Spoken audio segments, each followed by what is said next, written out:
Di sudut kota yang ramai, hiduplah seorang pemuda bernama Fajar. Baginya, dunia adalah panggung hiburan yang tak pernah usai. Siang hari ia habiskan dengan tidur, dan malam hari ia habiskan bersama teman-temannya, berpesta pora dari satu tempat ke tempat lain. Suara tawa dan dentuman musik adalah melodi hidupnya. Sementara itu, di rumah yang sunyi, seorang wanita paruh baya selalu menantinya. Ibunya. Setiap malam, sang ibu duduk di ruang tamu. Matanya tak pernah lepas dari pintu, menanti kepulangan putra satu-satunya. Nasihat dan teguran sang ibu seolah hanya angin lalu bagi Fajar. Fajar, kapan kamu mau berubah? Ibu khawatir, ucap ibunya suatu malam dengan suara lembut. Fajar hanya mengibaskan tangannya. Bu, Fajar sudah besar, ibu tidak perlu khawatir. Jawabnya acuh tak acuh. Lalu masuk ke kamar dan membanting pintu. Hati sang ibu terasa perih. Tapi cintanya tak pernah berkurang. Setiap sujudnya, ia selalu berbisik dalam doa, "Ya Tuhan, bukakanlah pintu hati putraku, tuntunlah ia kembali ke jalan yang benar." Doa itu menjadi kekuatannya, menjadi harapannya di tengah keputusasaan. Suatu malam, Fajar pulang seperti biasa, larut malam dalam keadaan lelah setelah berpesta. Tapi malam itu terasa berbeda. Rumah begitu sepi, lampu ruang tamu padam, dan ia tidak menemukan ibunya yang biasa menunggunya. Ia pikir mungkin ibunya sudah lelah menunggu dan tertidur. Tanpa curiga, Fajar langsung masuk ke kamarnya dan terlelap. Pagi harinya, Fajar terbangun karena ketukan pintu yang keras dari bibinya. Wajah bibinya basah oleh air mata. "Fajar, bangun. Ibumu sudah tiada." Dunia Fajar seolah runtuh seketika. Ia berlari ke kamar ibunya. Di sana ia melihat tubuh ibunya yang sudah kaku dan dingin. Wajahnya pucat, namun terlihat begitu damai. Fajar mengguncang tubuh ibunya, berteriak memanggilnya, berharap ini semua hanya mimpi buruk. Tapi ibunya tidak akan pernah menjawab lagi. Di samping tempat tidur, Fajar menemukan sebuah buku harian kecil. Dengan tangan gemetar, ia membukanya. Halaman demi halaman berisi curahan hati sang ibu.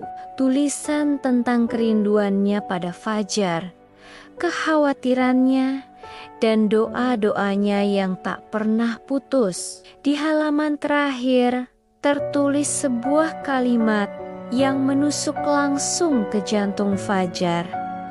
"Anakku, Fajar, jika suatu saat kamu membaca ini, ketahuilah bahwa ibu selalu mencintaimu. Maafkan ibu jika belum bisa menjadi ibu yang sempurna. Doa ibu selalu menyertaimu. Semoga kamu menjadi anak yang saleh dan bahagia. Ibu menunggumu di surga." Air mata Fajar tumpah ruah, membasahi setiap kata yang ditulis dengan cinta oleh ibunya. Penyesalan yang begitu dalam menghantamnya. Semua kenangan tentang sikap kasarnya, kata-kata acuh tak acuhnya, semua berputar di kepalanya. Ia menyesal, begitu menyesal. Di depan makam ibunya, Fajar bersimpuh. Ia menangis sejadi-jadinya, mencurahkan semua penyesalan yang menyesakkan dadanya. "Ibu, maafkan Fajar. Fajar janji akan berubah. Fajar akan menjadi anak yang ibu banggakan." Tangisan itu bukan lagi tangisan kesedihan semata, tapi juga tangisan tekad. Sejak hari itu, Fajar yang kita kenal telah tiada.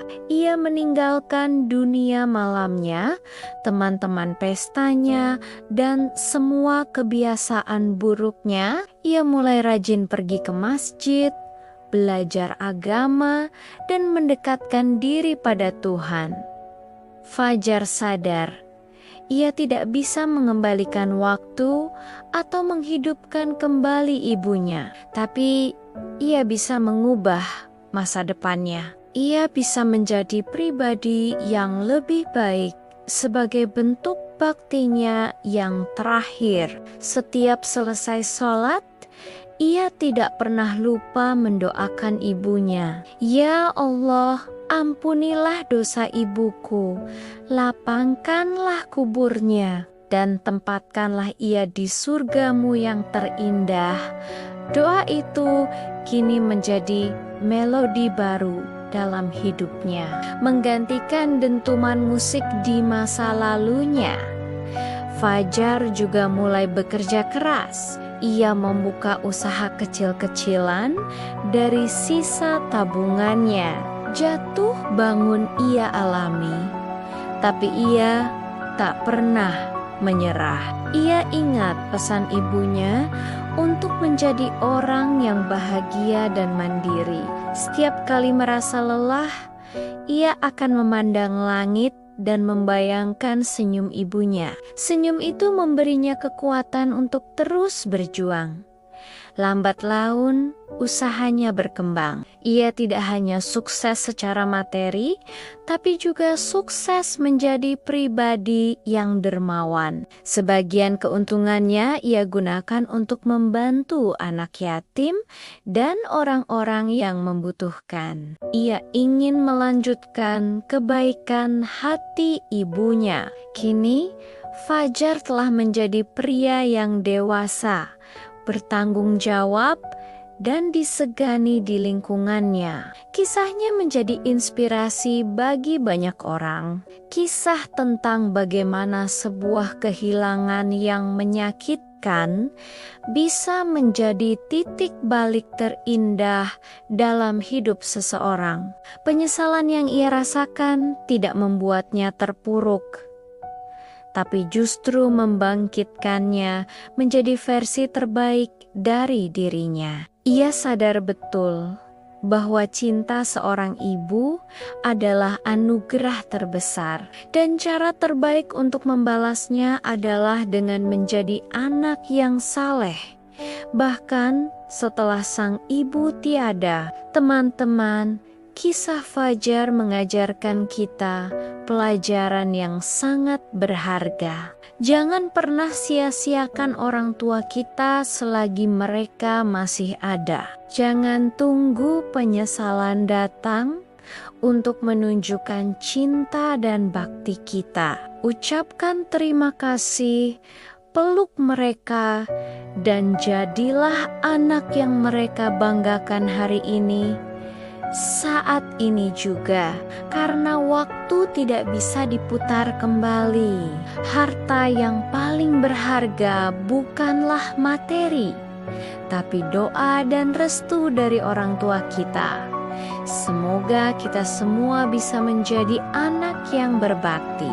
Terima kasih sudah menonton kisah inspiratif ini. Jika kamu suka dengan video ini, jangan lupa untuk like, komen, dan subscribe channel ini agar tidak ketinggalan cerita-cerita penuh makna lainnya. Bagikan juga video ini kepada orang-orang yang kamu sayangi sebagai pengingat betapa berharganya cinta seorang ibu. Sampai jumpa di video berikutnya.